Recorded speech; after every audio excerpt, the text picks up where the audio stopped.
இந்த கோழி ஒரு பார்ட்டிக்கு போகுது. அங்க ஒரு முயலை பார்த்து லவ் பண்ணி கல்யாணம் பண்ணிக்குது. கொஞ்ச நாள்லயே அந்த கோழி ஒரு முட்டை போடுது. அதுக்குள்ள ஒரு முயல் குட்டி வெளியே வருது. அந்த முயல் குட்டியை ரொம்ப செல்லமா வளர்க்குறாங்க. அதுக்கு ஃபர்ஸ்ட் பர்த்டே கேக்ல வெட்டி சந்தோஷமா கொண்டாடுறாங்க. அப்படியே கொஞ்சம் வருஷம் ஆயிடுது. அந்த முயல் குட்டி வளர்ந்து ஸ்கூலுக்கு போகுது. அங்க போனா அது கூட படிக்கிற பசங்களே அதை கல்லால அடிக்கிறாங்க. வழி தாங்க முடியாம இவன் கத்துறான். இவன் கிளாஸை டிஸ்டர்ப் பண்றான்னு சொல்லிட்டு டீச்சர் இவனை அடிக்க வராங்க.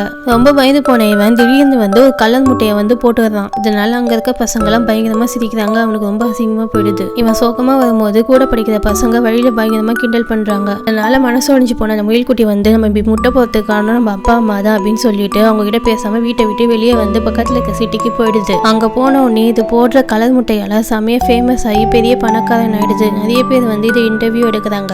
நீங்க இப்படி கலர் முட்டை போறீங்க அப்படின்னு சொல்லிட்டு கேட்கும் போது எல்லாத்துக்கும் எங்க அப்பா அம்மா தான் காரணம் அப்படின்ற மாதிரி சொல்லுது. அப்பதான் தேவையில்லாம அப்பா அம்மா மேல கோவப்பட்டு வீட்டை விட்டு வெளியே வந்துட்டோமே அப்படின்னு சொல்லிட்டு ஃபீல் பண்ணுது. உடனே எல்லாத்தையும் விட்டுட்டு சிட்டில இருந்து காட்டுக்கு போயிட்டு அப்பா அம்மா கூட சந்தோஷமா வாழுது.